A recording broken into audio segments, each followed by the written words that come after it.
जी असजद। असजद नहीं, फहद।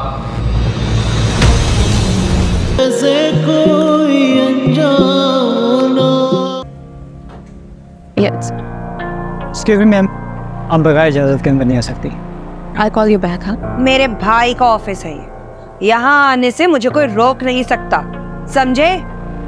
तुम जाओ, मैं देख लेती। आओ बेबी, बैठो। यहाँ बैठने के लिए ना तुम्हारी भी इजाजत की जरूरत नहीं है मुझे, समझी? तुम यहाँ अचानक? भाई मेरे भाई का ऑफिस है, जब चाहे आ सकती हूँ, किसी के इनविटेशन की जरूरत तो नहीं है मुझे। मैंने ऐसा नहीं कहा। निताशा, मैं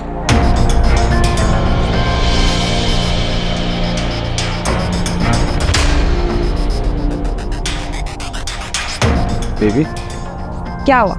ऑफिस में मुझे देख के परेशान हो गए तुम? हमारी होटल में बात हो गई थी ना इस बारे में। तो फिर तुम यहाँ ऑफिस क्यों आई हो? क्या हो गया है तुम्हें? अभी से तुम्हारे माथे पे पसीने आने लग गए। मैंने तो ऐसा कुछ भी नहीं किया, ना कुछ कहा। नताशा बताओ, मैंने तुम्हें कुछ कहा? क्या कहा? नहीं, तुम बैठो, मैं तुम्हारे क्या मंगाऊं, चाय या कॉफी? कुछ भी नहीं, फिर कभी जरूर। Thank you so much. अब तो आना जाना लगे रहेगा। रास्ता तो दे दो, जाऊंगी ना।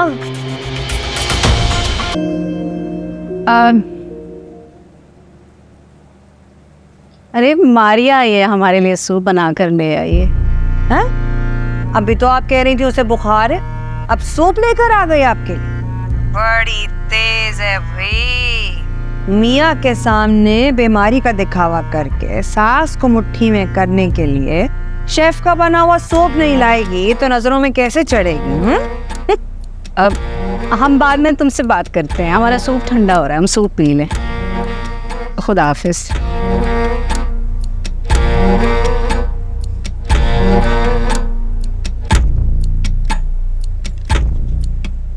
बेटा तुम सूप लेकर आ गई, आराम नहीं किया?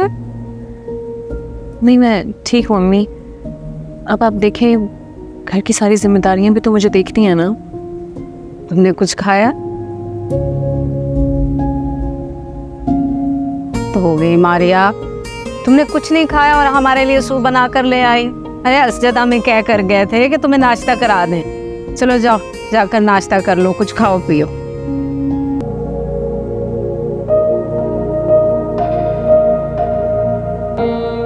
क्या हुआ? बात क्यों नहीं कर रही हो मुझसे? मैं आपसे नाराज हूँ। क्यों भाई?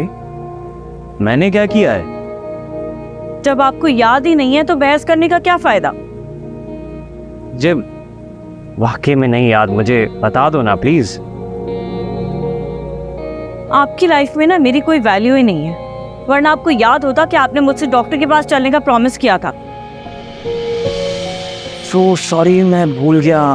देखा कितनी परवाह है आपको मेरी, अंदाजा हो गया मुझे। कल पक्का, कल मैं तुम्हें लेकर। ऐसे थोड़ी होता है कि आज बोला और कल चलिए डॉक्टर के पास।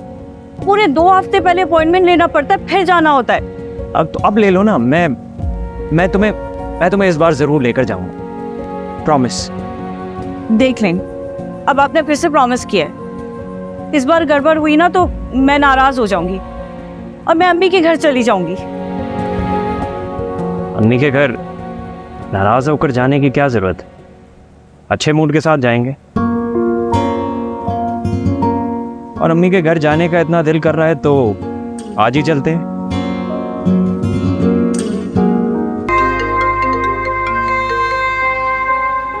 जी असजद। असजद नहीं, फहद।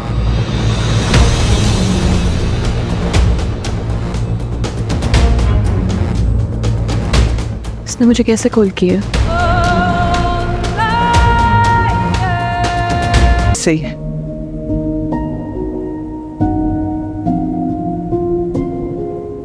तुम कहाँ फिर रही थी? आपका घर देख रही थी। अच्छा है ना? बहुत अच्छा है। तुमने ऐसी चीजें पहले कहाँ करीब से देखी होंगी?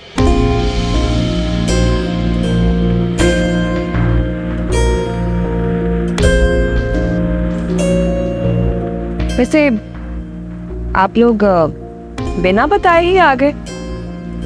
वो असल में आप लोगों से एक ज़रूरी बात करनी थी। अच्छा है कि असद भी घर पे मौजूद नहीं है, तो आराम से बात हो सकती है। ऐसी क्या जरूरी बात करनी है आप लोगों ने? खैरियत?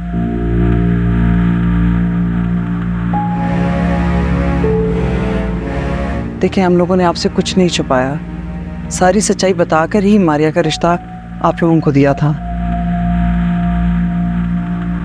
जी जी। तो फिर आप लोगों ने असद से मारिया की तलाक क्यों छुपाई?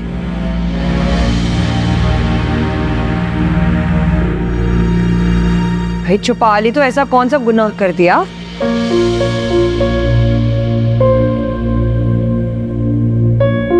सच छुपाना गुनाह होता है बेबी।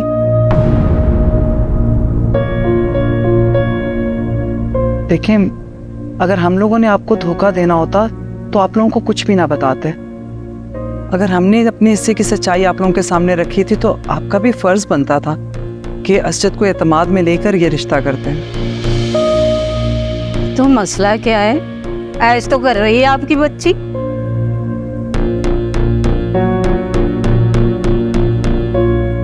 जी, हमें कोई शिकायत नहीं है इस तरह की, लेकिन असद का मारिया की तलाक के बारे में जानना भी जरूरी था। सुनिए, बेहतर होगा हमारे घर के मामलात ना हमें ही तय करने दीजिए।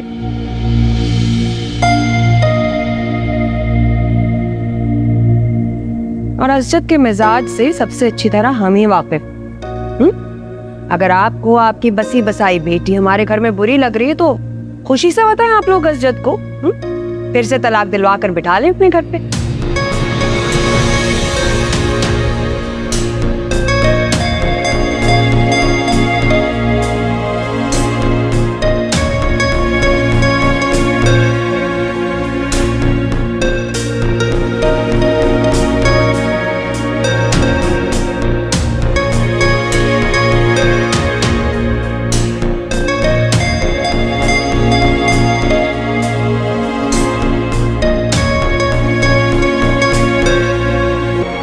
मैम, शेफ डिनर का मेन्यू पूछ रहे हैं। अच्छा तो जाओ, मैं किचन में आती हूँ।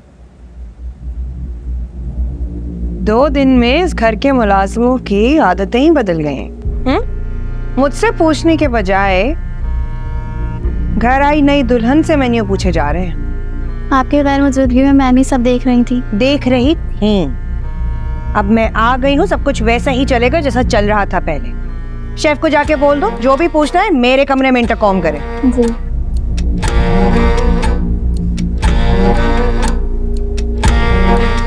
क्या हुआ? तुम्हारे चेहरे का रंग क्यों उड़ा हुआ? छुई वो थोड़ा सा सर में दर्द था। तो आराम कर लो ना। बता रही थी मम्मी के तबीयत ठीक नहीं है तो। और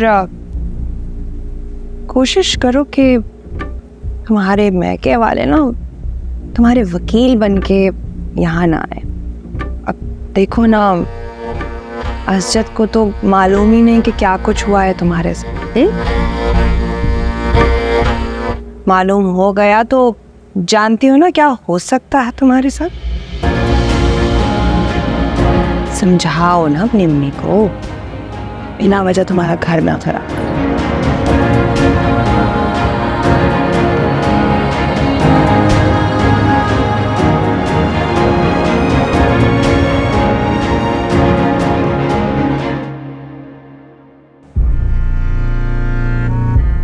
हमारी पिल्ली और हम ही से मियाओ। जरा अपनी जगह नहीं छोड़ी मैंने कि मारिया ने घर पर अपना कब्जा जमा लिया है। जिस घर को मैंने इतनी होशियारी से चलाना सिखाया है उसे अब मारिया को सौंप दूं? अब इतनी भी पागल नहीं। मेरे याद आया, मुझे तो खालिदा से भी अभी 2-2 हाथ करने हैं। खुन्नी सब कुछ छुपाए बैठी थी।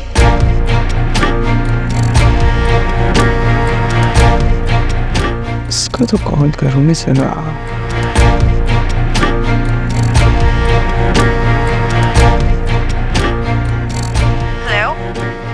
हाँ भाई खालदा, तुम तो सोने का सेट लेते ही ऐसे ईद का चांद हुई। सोने का सेट याद दिलाकर तुमने मेरे जख्मों पर नमक छिड़क दिया है। क्यों भाई? अब एक छिलका सा सेट थमाकर हींग लगे ना फिटकरी और रंग आए छोका, ये वाला काम किया है तुम लोगों ने मेरे साथ। अब छिलका भी ना कहो, अच्छा वाला सेट लेके दिया था। 18 कैरेट का सेट कहना भूल नहीं गई तुम? बहन अगर इतना ही बुरा लग रहा है तो क्यों रखा, वापस ला दो भाई। खैर छोड़ो, ये बताओ मुझे कैसे याद किया? किसी की शादी करवानी है या मंगनी? काम था, हर बार शादी करवाने के लिए नहीं फोन करते। हाँ तो बोलो। ये रिश्ता करवाते वक्त तुमने ये तो बताया था कि मारिया की तलाक हुई, और वजह नहीं बताई थी तो इसमें कौन सी बड़ी बात है? तुमने भी तो असजद और अंबर की 10 साल पुरानी मंगनी वाली बात छुपाई थी ना मारिया के घर वालों से। मंगनी टूटने और शादी टूटने में ना जमीन आसमान का फर्क होता है। रिश्ते अगर दिल से हो ना तो शादी टूटे या मंगनी, दुख उतना ही होता है। अच्छा ज्यादा बकवास मत करो, हैं? जो पूछा है उसका जवाब दो।